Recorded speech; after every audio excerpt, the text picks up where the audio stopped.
ఓం నమో వెంకటేశాయ. పదకవితా పితామహుడు అన్నమయ్య సాహిత్యం అంతా కూడా పాలకడలి. ఎందుకంటే పాలకడలి నుంచి పద్మావతి అమ్మవారు లక్ష్మీదేవి ఎలా ఆవిర్భవించిందో, పాలకడలి నుంచి అమృత బిందువులు ఏ రకంగా వచ్చాయో అన్నమయ్య సాహిత్య మథనంలో మనకు అలాంటి అమృత బిందువులు అనేకం లభిస్తాయి. వాటిని గనక మనం బాగా జాగ్రత్తగా గనక అధ్యయనం గనక చేస్తే వేల కొలది కీర్తనలు అన్నమయ్య రచించిన విషయం మనందరికీ తెలిసిందే.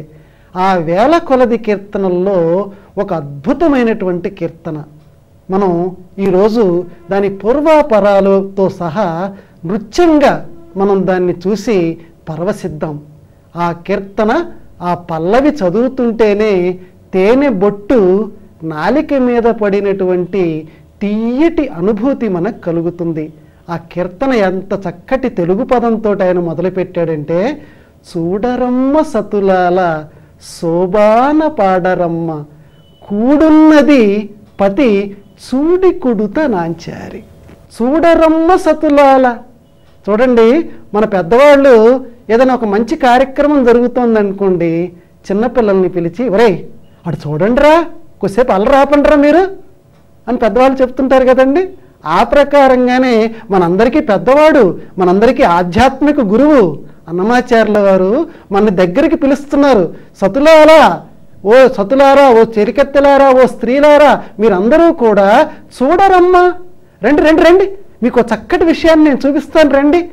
ఎవరిని చూపిస్తావయ్యా మాకు అంటే, అదిగో చూడండి, ఎదురుగా పద్మావతి దేవిరా, అమ్మవారురా, గోదాదేవిరా, అదిగో మన ఎదురుకుండా ఉందిరా లక్ష్మీదేవి, చూడి కుడుత నాంచారి. గోదాదేవి అంటే తన ముందు ఆ పూలదండని పెట్టుకొని తర్వాత విడిచిపెట్టేదిట, దాన్ని స్వామివారు ధరించేవారట. ఆ రకంగా పూలదండని ముడివేసి దాన్ని విడిచేటువంటి స్వభావం కలిగినటువంటి స్త్రీ ఎవరైతే ఉన్నదో వారిని తమిళంలో చూడి కుడుత నాంచారి అంటారు. దాన్ని తెలుగులో మనం అలమేలు మంగ అని అంటున్నాం. ఆ తమిళంలో ప్రసిద్ధమైనటువంటి ఆ పదాన్నే అన్నమాచార్యుల వారు ఈ పల్లవిలో తీసుకున్నారు. మరి ఇటువంటి ఈ గొప్ప పల్లవి, ఇటువంటి అర్థం కలిగిన ఈ పల్లవిని చక్కగా ఆవిష్కరిస్తున్నారు. దాన్ని మనం దర్శించి కదా, ఎంత చక్కటి అభినయమో. మరి చరణం చూద్దామా, ఎంత గొప్పగా ఆ మహానుభావుడు ఆవిష్కరించాడో. శ్రీ మహాలక్ష్మి అట సింగారాల ఏమరుతు, కాముని తల్లి అట చక్కదనాల కేమరుతు, సోముని తోబుట్టువట సొంపు కలలకేమరుదు, కోమలాంగి ఈ చూడి కుడుత నాంచారి. ఇది మొదటి చరణం. శ్రీ మహాలక్ష్మి అట సింగారాలకేమరుదు. ఎంత గొప్ప భావన అంటే అండి, వాడు ఇటువంటి వాడురా, ఇక వాడి గురించి చెప్పే పనే ఉందిరా, రే వాడి పేరే లక్ష్మీపతిరా, ఇక వాడి దగ్గర డబ్బు లేకపోవడం ఏంట్రా అని మన లోకంలో మనం అనుకుంటుంటాం. చూడండి, లక్ష్మీపతి అంటే ఏంటంటే బాగా డబ్బు ఉన్నటువంటి వాడు అని అర్థం. ఇదే ధోరణిలో ఈ పాట మొత్తం రాశాడండి లోకంలో. ఎందుకంటే అన్నమయ్య ఏదో చక్కటి విలాసవంతమైనటువంటి భవనాల్లో కూర్చొని కవిత్వం రాసినటువంటి గొప్పవాడు కాదండి. స్వామిని ఆవిష్కరింపచేసుకొని స్వామిని తన కళ్ళ ఎదురకుండా చూస్తూ పరవశిస్తూ అమ్మవారిని దర్శిస్తూ రాసినటువంటి మహాకవి. అందువల్ల ప్రజల్లో కలిసిపోయాడు ఆయన.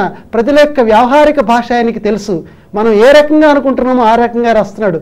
శ్రీ మహాలక్ష్మి అట, ఎదురుకుండా ఉన్నది ఎవరు అనుకుంటున్నారా? అమ్మ శ్రీ మహాలక్ష్మి. శ్రీ మహాలక్ష్మి అంటే ఏంటండి? గొప్పదైనటువంటి సంపదల యొక్క వైభోగంతో ప్రకాశించేటువంటి గుర్తు కలిగినటువంటిది శ్రీ మహాలక్ష్మి. ఇక సింగారాలకేమరుదు, అలంకారాలు మామూలు లేనటువంటి వాళ్ళు పెట్టుకుంటారు. ఆవిడ గొప్పదైనటువంటి వైభోగం కలిగినటువంటిది సహజంగా. ఇక ఆవిడకి సింగారాలకి ఏం తక్కువ ఉంటుందయ్యా, ఇంకా అలంకారాలకి ఆ సొంపులకి ఇంకేం తక్కువ ఉంటుందయ్యా. అలాగే కాముని తల్లి అట చక్కదనాలకేమరుదు. అమ్మవారు రుక్మిణీదేవి అవతారం ఎత్తినప్పుడు రుక్మిణీదేవికి ప్రద్యుమ్నుడు యొక్క రూపంలో మన్మధుడు పుట్టాడు. మరి కాముని తల్లి, మన్మధుడికే తల్లి ఆవిడ, ఇక చక్కదనాలకి ఇంకేంటో ఆవిడ విషయం చెప్పాల్సిన పనేం లేదు. ఎందుకనంటే మన్మధుడిని తన బిడ్డగా చేసుకుంది. అలాగే సోముని తోబుట్టువట సొంపు కళలకేమరుదు. సోముడు అంటే ఎవరండి? చంద్రుడు. వాడికి తోబుట్టువు. పాలసముద్రాన్ని మధించేటప్పుడు ఆ చంద్రుడు అమ్మవారు ఇద్దరు సోదర సోదరీమణుల్లాగా ఒకరి తర్వాత ఒకరు జన్మించారు. మన తెలుగులోనే ఉందండి, ఇంకే భాషలోనూ లేదు. ఒక గొప్ప పదం ఉంది, చందమామ. మిగతా భాషల్లో చంద్రుడు అని అంటాం, కానీ మన తెలుగువాడికి ఆత్మీయత చాలా ఎక్కువ. ఎందుకంటే వెంకటేశ్వర స్వామి వారి యొక్క అనుగ్రహానికి మనందరం నోచుకుంటున్నాం కాబట్టి మనందరిలోనూ ఒక మనిషిని చూస్తే ఒకరి పట్ల ఆత్మీయత మనకి పరిఢవిల్లుతుంటుంది. అందుకే మిగతా భాషలో వాళ్ళందరూ చంద్రుడిని చంద్రమానని పిలుచుకుంటుంటారు, కానీ మన తెలుగు భాషలో మాత్రం అతన్ని మామని చేసి పడేశాం. చందమామ అంటాం. ఎట్లాగండి మామ? ఎందుకు మామ అవుతాడు? మన అమ్మకి ఎవడైతే సోదరుడు అవుతాడో వాడిని మనం తెలుగులో ఏమంటామండి? వరుస ఏం కలుపుతాం? మామ అంటాం. ఆ రకంగానే చందమామ.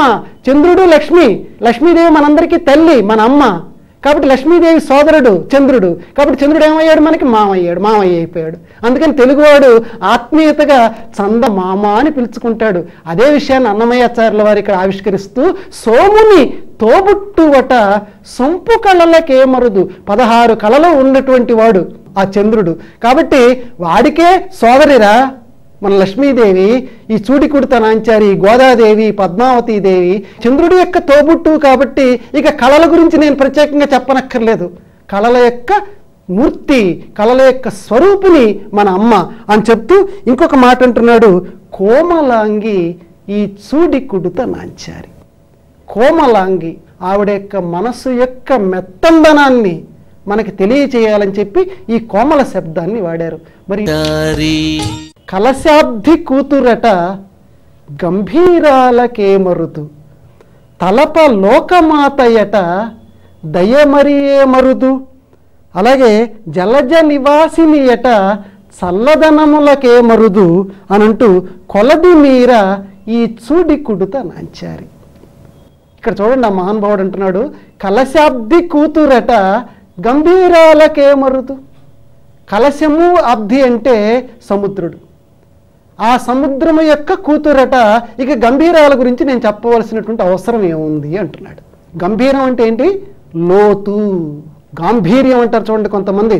వాడి మనసులో ఏముందో అసలు ముఖంలో బయట పెట్టడు. అంటే చాలా గాంభీర్యం కలిగినటువంటి వాడు అని అర్థం. మరి సముద్రం లోతు కనుక్కున్నటువంటి వాడు ఎవడో ఉండడు. కాబట్టి ఇక ఆవిడ గంభీరానికి ఏమిటి లోటు? ఆవిడ సముద్రానికి స్వయాన కూతురు. ఎంత చక్కటి పోలికలో చూడండి అన్నమాచార్యుల వారి. కలశాబ్ది కూతురట గంభీరాలకే మరుదు, తలప లోకమాతయట దయమరి ఏ మరుదు. అమ్మని మనకి లోకంలో ఎవ్వరూ పరిచయం చేయనక్కర్లా, ఆ స్పర్శ చాలు మనకి. ఇది అమ్మ అని మనం ప్రతి వ్యక్తికి, ప్రతి బిడ్డకి తెలిసి తీరుతుంది. దయకి మరొక స్వరూపం, ప్రేమకి మరొక స్వరూపం, ఆత్మీయతకి మరొక స్వరూపం మన లోకంలో ఉన్నటువంటి తల్లి. మరి అమ్మలగన్నయమ్మ, మరి ఆవిడికి ఎంత దయ ఉండాలండి? లోకంలో ఉండే తల్లికే ఇంత దయ ఉంటే ఆవిడికి ఎంత దయ ఉండాలి? కాబట్టి లోకమాతయట. ఇక ఆవిడ దయ గురించి నేను వేరే చెప్పనక్కర్లేదు. అంత దయాంబుది, అంత దయామృత రాసి మా తల్లి అని చెప్పటానికి తలప లోకమాతయట. మరి దయ ఏమరుదు అని అంటూ జలజ నివాసినియట చల్లదనాలకేమరుదు. లోకంలో చల్లదనం కలిగించేది ఏంటండి? నీరు. అందరం చెప్పేస్తాం. నీరు నారాయణ స్వరూపం, జీవశక్తిని ఇచ్చేటువంటిది నీరు. నీరు అంత గొప్పది.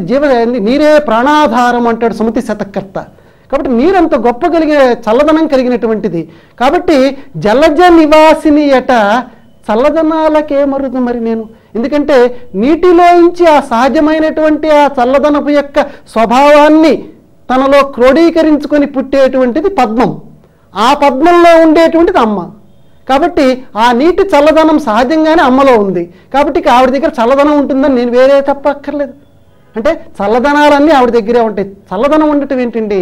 లోకంలో వ్యక్తుల దగ్గర వేడి ఉంటుంది, చల్లదనం ఉంటుంది. అంటే అది ఉన్నదని మనకు ఎలా తెలుస్తుంది? అనుభవించేవాడికి తెలుస్తుంది. దెబ్బ పడినటువంటి వాడికి దెబ్బ యొక్క బాధ తెలుస్తుంది. అంతే కదండి? ఆ రకంగా ఎదుటి వ్యక్తి దగ్గర వేడి స్వభావం ఉందా, కోప స్వభావం ఉందా, ప్రేమతో చూసేటువంటి దయా స్వభావం, చల్లదనం ఉందా ఎలా తెలుస్తుందంటే అది అనుభవించే మనకి తెలుస్తుంది. కానీ అమ్మ దయాస్వరూపిణి. ఆ చల్లదనం మనకి ఎలా తెలుస్తుందంటే ఆవిడ యొక్క కరుణా కటాక్షాలకి నోచుకుంటున్నాం కాబట్టే ఈ మాత్రం మనం మాట్లాడగలుగుతున్నాం. ఈ మాత్రం మనం కూర్చోగలుగుతున్నాం. మూకం కరోతి వాచాలం, మూగవాడి చేత కూడా మాట్లాడింప చేయగలదు ఆ చల్లటి తల్లి. కాబట్టి నీటి యొక్క సహజమైనటువంటి సహజమైన ఆ శీతలత్వాన్ని తనలో నింపుకున్న తల్లి లోకమాత, జలజ నివాసిని, పద్మము యందు ఉండేటువంటిది. కాబట్టి ఆవిడ చల్లదనం గురించి నేను వేరే చెప్పనక్కర్లేదు. కొలది మీర ఈ చూడి కుడుత నాచారి. కాబట్టి తక్కువ కాదండి, ఏ ఒక్క గుణం కూడా తక్కువ కాదు, అన్ని గుణాలు కూడా చాలా హెచ్చు స్థాయిలో ఉన్నాయి. ఎప్పుడు ఆవిడ్ని భక్తితోటి కనుక మనం ఆరాధిస్తే. ఒక్క విషయం మర్చిపోవద్దు అంటున్నాడు అన్నమాచార్యుల వారు. భక్తితో నింపుకోండి. ఏ బ్రహ్మోత్సవాలు వచ్చినప్పుడు కాదండి, మిగతా అన్ని సమయాల్లో ఏదైతే నిశ్చైతన్యం ఉందో ఆ చైతన్యాన్ని బటాపంచలు చేయడానికి ఈ బ్రహ్మోత్సవాలు ఏర్పాటు చేశారు. ఎందుకంటే కనీసం ఇప్పుడైనా తలుచుకోండి, మీలో ఉండేటువంటి ఆ పాపపు రాశి బద్దలైపోతుందని. తక్కువది కాదురా ఆ అమ్మ, ఆ లక్ష్మీదేవి, పద్మావతీదేవి అని చెప్తూ కొలది మీరా ఈ చూడి కుడుత నాంచారి అని అన్నమాచార్యుల వారు ఈ 2వ చరణంలో గొప్పగా అలమేలు మంగమ్మని పొగ. ఆ మహానుభావుడి యొక్క 3వ చరణాన్ని కూడా మనం దర్శించి ఆనందం చేద్దాం. కొలది మీర ఈ చూడి కుడుత నాంచారి అని 2వ చరణంలో పూర్తి చేసినటువంటి ఆ మహానుభావుడు 3వ చరణాన్ని ఎలా మొదలుపెట్టాడంటే, అమరవందితయట అట్టే మహిమ ఏమరుతు.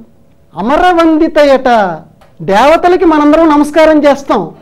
దివ్యతీతి దేవహ, ఎవరైతే ప్రకాశిస్తారో వాళ్ళని దేవతలు అంటారు, అమరకోశం చెబుతోంది.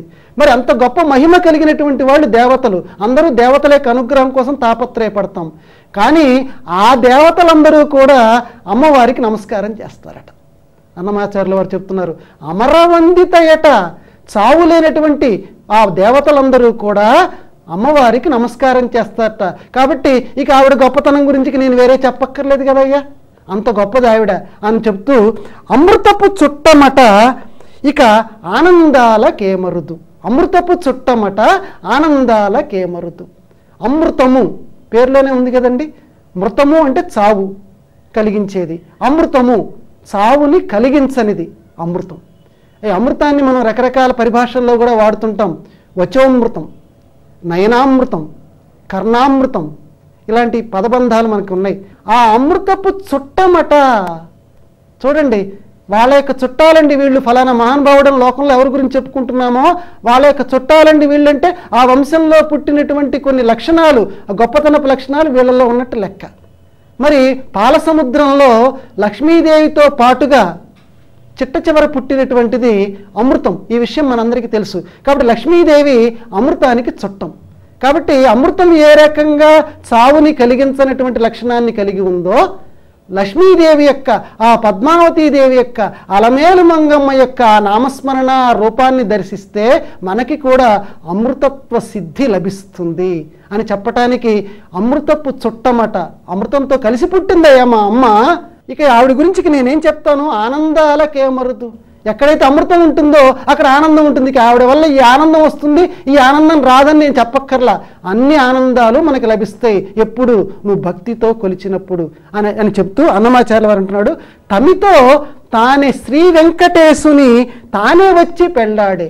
తమితో వెంకటేశు తానే వచ్చి పెళ్ళాడే, కొమర వయస్సు చూడి కుడుత నాంచారి. చూడండి అన్నమాచార్యుల వారు చెప్తున్నాడు, తమితో తనంతట తానే ప్రేమతోటి వెంకటేశ్వర స్వామి వారిని వచ్చి పెళ్ళాడింది. అంటే జీవాత్మ పరమాత్మ దగ్గరికి తనంతట తాను ప్రయత్నం చేసి వెళ్ళగలగాలి. అది ఇక్కడ ప్రబోధం. అన్నమాచార్యుల వారు ఆవిష్కరిస్తున్నారు, జీవాత్మలారా మీరందరూ స్వామివారి దగ్గరికి నడవటానికి మీ ప్రయత్నాన్ని మీరందరూ చేయండిరా అని లోకానికి హితోపదేశం చేయటానికి కొమెర్ర వయస్సు ఈ చూడి కుడిత నాంచారి. దేవతలకి త్రిదశులు అని ఒక పేరు. త్రిదశులు అంటే ఎప్పుడు 30 ఏళ్ళట. అంటే అటు 29వ ఏడు రాదు, 31వ ఏడు రాదు, ఎప్పుడు వాళ్ళకి 30 సంవత్సరాలు. ఎప్పుడు యవ్వనంలో మిసమిసలాడిపోతూ ఉంటారు. కొమెర వయస్సు అనే పదంలో అర్థం ఇదేనండి. అంటే బాల్యానికి తర్వాత అవస్థ, యవ్వనానికి ముందున్నటువంటి అవస్థ. దీన్ని కొమెర వయస్సు అంటారు. కళాపూర్ణోదయం లాంటి కావ్యాల్లో అద్భుతంగా అన్నమాచార్యుల యొక్క పదబంధాన్ని వాళ్ళు వాడుకున్నారు. ఆ రకమైనటువంటి నిగనగలాడేటువంటి వయస్సులో ఉంటుందట ఇప్పుడు అమ్మవారు, పద్మావతి అమ్మవారు. ఆ కొమెర వయస్సు కలిగినటువంటి ఆ గోదాదేవి అలమేలు మంగమ్మ అంత గొప్ప రూప లావణ్యాలు కలిగినటువంటిది అని అన్నమాచార్యుల వారు చెప్పినటువంటి ఈ మహోద పాటని చక్కటి భావాలు కలిగినటువంటి ఆ కోటని మనం నృత్యాల్లో కదలిక కలిగినటువంటి నృత్యంలో, అంటే కోటకి సాధారణంగా కదలిక ఉండదు, కానీ కదలిక కలిగినటువంటి భావాల కోటని మనం దర్శించాం. ఓం నమో వెంకటేశాయ. వందే జగన్మా